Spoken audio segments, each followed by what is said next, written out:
နဲ့စဉ်းစားမိတယ်။အော်အခုနေတာဒီကားနဲ့ငါဟိုကြွဒီကြွကြွနေတာလို့ငါများပြန်တော်မူရင်ဒီကားနဲ့ရေဝေးကိုမပို့တော့တော့ဘူးလို့နာရေးကားနဲ့ပို့မှာနော်ပြိဿရေတည်သွားရင်ကားပိုက်ရှင်တော့ကားပေါ်တင်သေးလားဟောဒီမှာအလူမာတွေအလူတကာတွေခင်ဗျားတို့ကိုပိုင်ကားတွေရှိတယ်တိတယ်နော်ဒါပေမဲ့သေးကြတယ်ခင်ဗျားတို့သိရင်အဲ့ကားပေါ်မတင်တော့ဘူးတက္ကမအစာလီကိုယ့်ရဲ့ချစ်လာပါတော့ဇနီးမယားအစာသေလဲသေတော့ကိုယ့်ယောက်ျားကိုနမင်းမရှိဘူးအဲ့ကားကြီးပေါ်မတင်နဲ့ဆိုရင်နာရေးကားပေါ်တင်ခိုင်းတော့မှာမို့လားမှန်လားမမှန်ဘူးလားသေရွာကားလာယောက်ျားတော့ခကိုနောက်ကိုများဗာများပါမှာပစ္စည်းအစုစုတစ်ခုမပါကိုပြုတ်ထားကံများပါမိသာဆရာတော်တရားတွေခဏနဲ့ထဲဟောအထုပ်ကလေးတပြင်းပြင်းကိုနောက်ပါမယ်ထင်အထုပ်ရှင်သေးလို့သွားကြံတဲ့သူတွေဝေလို့စားအထုပ်ရှင်မအလကဘာကမှလည်းပါမသွားသေရွာကြတော့အပယ်လားနိဗ္ဗာန်ရောက်ဖို့အခက်သာrấtကောင်းတယ်နော်တိပိဋကပြည်ဆရာတော်ကြီးရဲ့ကြပြာလေးကြိုက်လွန်းလို့ဘုန်းကြီးကတရားထဲမှာထက်ပြီးတော့ဟောပါတယ်နော်သေရွာကာလယောက်ျားတော်ခကိုနောက်ကိုများဗာများပါမှာပစ္စည်းအစုစုတစ်ခုမပါကိုပြုတ်ထားကံများပါမိသာတေကြီးတရားနဲ့ရှင်းလိုက်ဘာမှပါမသွားဘူးတဲ့ကိုမသေးခင်လှုပ်ထားတဲ့ကောင်းကံမကောင်းကံဒါပဲပါမှာလေ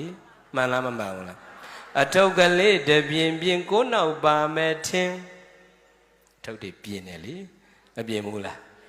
ဘုန်းကြီးတင်တဲ့တက္ကမတွေပူပြင်းတယ်တင်တာပဲတညရိတ်ခရီးထွက်တာအိတ်က3လုံးလောက်ပါတယ်တညအိတ်ခရီးသွားတာကြိုက်တရုပ်ပြဘူးအိတ်3လုံးလောက်ပါတယ်ဒါရမဟိုဟာမိဓာမေမေသေးတာလေဟုတ်လားအထုပ်ကြီးလေလေစိုးရိမ်မှုကြီးလေလေဖြစ်ရလားမဖြစ်ရဘူးလားအထုပ်ကလေးတပြင်းပြင်းကိုနောက်ပါမယ်ထင်အထုပ်ရှင်သေးလို့သွားကြံတဲ့သူတွေဝေလို့စားဘယ်သူတွေဝေစားဝေစားရင်သာဓုခေါ်ဖို့တော့ကောင်းသေးတယ်အခုတော့ဝေမစားနိုင်လို့အမွေတွေအဝေးမတက်လို့လူစားရင်နဲ့ရုံရောက်ဂတ်ရောက်ဖြစ်တော့မောင်နှမချင်းမခေါ်နိုင်ညီမချင်းမပြောနိုင်နဲ့လေရုံရောက်ဂတ်ရအဲ့မှာမောင်နှမချင်းရုံမှာရုံရင်ဆိုင်အမှုရင်ဆိုင်တဲ့လူတွေများလားမများဘူးလားတခါကြရင်လေခင်ဗျားတို့သားသမီးနဲ့မိဘကိုသွေးခွဲတာမဟုတ်တခါကြရင်မိဘတွေဘက်ကရင်းနာတယ်ရင်းနာတယ်ဆိုတာကလေသူတို့ကတော့ပြုစုလှုပ်ချွေးလိုက်ရတာမိဘတွေပေါ့ဒီလားမိဘတွေလည်းသေလဲသေရောအဲ့ဒါတွေမိဘတွေရှိရဘာမှမလိမ်မာတဲ့မလှုပ်ချွေးတဲ့လူကလည်းပဲအမေးပစ္စည်းအမွေလာခွဲတာလေအမွေလာခွဲတာသူတာမလုပ်ကြတယ်ဒါကြောင့်မိသားစုမှာလိမ်မာတဲ့သားသမီးနဲ့မလိမ်မာတဲ့သားသမီးပါလားမပါဘူးလားလိမ်မာတဲ့သားသမီးကပင်မန်းတဲ့လောက်မလိမ်မာတဲ့သားသမီးတော့အေးစေးပဲမိဘတွေကလည်းသားဆိုးကြတော့လည်းပဲလေအမေတို့ကပိုတိတာပါတယ်ဟောသားဆိုးသမီးဆိုပြည့်ရွထုံးစံမရှိဘူးဆိုလိမ်မာတဲ့သားသမီးကြတော့လိမ်မာလို့ဆိုသူ့တော့အထူးပြောစရာမလိုတော့မိဘကသိမပြောဘူးပေါ့မပေးလည်းမပေးဘူးပေါ့စိုးတဲ့သားသမီးကြောင့်ဘယ်သူမှမရှိတော့ဒုက္ခရောက်တော့အမေဆိုတော့မကြည့်ရတော့ပေးတာပေါ့နော်အမေတို့ရဲ့စေတနာကတန်ဖိုးရှိပေမဲ့တိတ်လိမ်မာတဲ့လူကြတော့လေသားသမီးကြတော့လေအမေကိုစားစေချင်တာသူကိုစိုးတဲ့ကောင်တော့ပေးနေတော့မကြိုက်ပြန်ဘူးလေအဲ့တော့အမေတို့ကပေးရင်လည်းခိုးပေးကြပေါ့လိမ်မာတဲ့လူမှပင်ပန်းတယ်လေအဲ့တော့ကိုကတာမလုပ်ပေးနိုင်တာလိမ်မာတဲ့သားသမီးကြတော့အမေအတွက်လက်စွပ်လေးလုပ်ပေးတယ်အမေထက်ရောက်သွားတော့အမေလက်စွပ်လေးဖြစ်သွားတော့ဟိုစိုးတဲ့အယက်သမားကအမေလက်စွပ်မျက်စောင်းထိုးတာလေသူလှုပ်ပေးတာမဟုတ်ပေမဲ့တိလားအမေရသွားပြီဆိုငါနဲ့ဆိုင်တယ်လှုပ်တာတွေရှိလားမရှိဘူးလားကိုရာမရှာပေးနိုင်အမွေခွဲဖို့ကြတော့ငါနဲ့ဆိုင်တယ်ဆိုတော့သားစုသမီးစုတွေရှိလားမရှိဘူးလားအဲ့တော့အဲ့သားစုကိုစိတ်မချလို့သားစုသမီးစုပြည့်ရွထုံးစံမရှိဘူးဆိုတဲ့အဖေတို့အမေတို့ပြောပါမယ်အဲ့သားစုသမီးစုစိတ်မချလို့တည်သွားရင်အဲ့ဒီသားစုသမီးစုကကိုယ့်ကိုအပယ်ပို့မှာနော်ကောင်းတဲ့ဘုံမပို့ဘူးမှန်လားမမှန်ဘူးလားမယုံရင်စိတ်မချလို့တည်သွားကြည့်သူ့ကိုဆွဲပြီးတော့အဲ့သားစုကိုစိတ်မချတဲ့စိတ်နဲ့တည်သွားရင်အဲ့ဒီသားစုက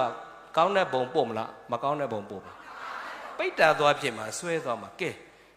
ခွဲတာမဟုတ်နော်တကယ်တမ်းကျသေခြင်းတရားနဲ့ရှင်လာရင်ကံကံရဲ့အကျိုးပေးရမျက်နှာလိုက်ပေးတာမဟုတ်ဘူးအဖေဖြစ်ရင်အဖေကအမေဖြစ်ရင်အမေခံတာမဟုတ်လား အမေအစားသားသမီးတွေခံစားကိုစားခံပြီးလို့ရပါမလားကြောင့်ကိုအထုပ်ကိုရအောင်ထုတ်လို့ပြောတာလေအထုပ်ကလေးတပြင်းပြင်းကိုနောက်ပါမယ်ထင်အထုပ်ရှင်သေးလို့သွားကြံတဲ့သူတွေဝေလို့စားအထုပ်ရှင်မအလကဘာကမှလည်းပါမသွားသေးရွာကြတော့အပယ်လားနိဗ္ဗာန်ရောက်ဖို့အခက်သားဆိုစီးစိမ်ဥစ္စာတော့ကျန်တဲ့သူတွေလူမှာပေါ့ဗျာကုသိုလ်ဥစ္စာကြောင့်သူတို့လူလို့ရပါမလားအေးသူတို့လူလို့မရတဲ့အထုပ်များများထုတ်ထားဖို့ကုသိုလ်ကောင်းမှုရှိဖို့လိုလားမလိုလားရမအခုလေအလှတွေလုံနေတဲ့ကုသိုလ်လုံနေတဲ့ဆိုတော့ကိုယ့်အတွက်အထုပ်ကိုထုတ်ယူတာပဲဆိုတော့လုပ်ကြပါယူကြပါကြံနာတော့ပေးတင်ပေးတတ်တဲ့လောကဝတ်လည်းမချွတ်စေနဲ့ဓမ္မဝတ်လည်းမလွတ်စေနဲ့လောကဝတ်တွေရှိတော့ကိုတာဝန်ကိုယူပြီးတော့ကိုသားသမီးကျွေးရမှာပေါ့သို့တော့တန်တရားအတွက်ကိုအထုတ်လဲကိုထုတ်ဖို့လိုလားမလိုဘူးလားအဲကြောင့်အဖိုးတော်ဖွားတော်ဒကာကြီးဒကာမကြီးများသားသမီးတွေအပေါ်မှာစောင့်ရှောက်တာလဲစောင့်ရှောက်ပါမိဘတွေအပေါ်မှာစောင့်ရှောက်တာလဲစောင့်ရှောက်ကြပါကိုဘဝတန်တရားအတွက်ကုသိုလ်ကောင်းမှုလဲရအောင်ယူဖို့လိုလားမလိုဘူးလား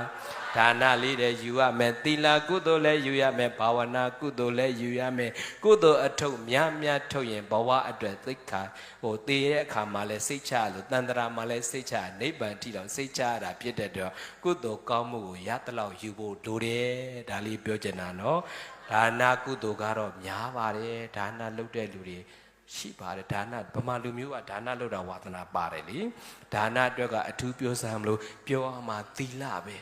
ကိုကျင့်သီလတွေမထိန်ကြဘူးနော်ပြတ်တယ်သူတို့တရားပြက်ကိုမပြက်စင်နဲ့၅ပါးလောက်တော့အနည်းဆုံးထိမ့်မယ်ဆိုရင်လုံပါတယ်ဗျာမလုံဘူးလားသူများအသက်မသက်ပဲနေလို့မရဘူးလားသူများပစ္စည်းမခိုးပဲနေလို့မရဘူးလားသူများသားများမပြစ်မှားပဲနေလို့မရဘူးလားမလိမ်ပဲနေလို့မရဘူးလားမတော့မစားပဲနေလို့မရဘူးလားကောရတာပဲကဲအခုရသွားပြီပြီးတော့ဒုံရင်နော်အဲ့တော့ဘသူတရားပြက်ကိုမပြက်စင်နဲ့၅ပါးလောက်တော့ထိမ့်မယ်သီလလုံသွားတာနဲ့တန်ត្រာမှာဘဝအစစ်မြင့်သွားတယ်ဒါနကချမ်းသာမှုကိုဖြစ်စေတယ်သီလကဘဝအစစ်မြင့်ကိုဖြစ်စေတယ်ဘာဝနာကနိဗ္ဗာန်အထိကိုမျက်မှောက်ပြုစေတယ်တို့တွေဒါနသီလဘာဝနာ၃မျိုးလို့စုံအောင်လုပ်ဖို့လိုလားမလိုဘူးလားဒါနလောက်သာပြည့်စုံကပင်၄ဝအပယ်လွတ်ပြီးကွယ်ဟုဧကမုတ်ချမမှတ်ကြနဲ့တဲ့ဒါနလေးပြည့်စုံတဲ့အပယ်မလွတ်ဘူးနော်အဲ့တော့သီလကိုအခြေခံဒါနလုပ်သီလကိုအခြေခံဘာဝနာလုပ်မှကုသိုလ်အထုပ်ဆုံးပြီးတော့တန်ត្រာကိုနိဗ္ဗာန်တန်ကောင်းကျိုးဖြစ်မှာဖြစ်တဲ့ကုသိုလ်ရှိနေတဲ့ဘဝချမ်းသာတယ်ဒါလေးပြောချင်တာနော်။ကြောင့်အာကိုရာအစစ်ကသိခြင်းတရားနဲ့ရှင်လိုက်ကုသိုလ်ရှိတည်နေတာလေချမ်းသာပဲဆိုတာမြတ်ဗုဒ္ဓမိန့်တော်မူတာနော်။တေချာတွေးကြည့်စမ်းကုသိုလ်တည်တာလေအာကိုရာဆိုအခုကြည့်လေဘဝ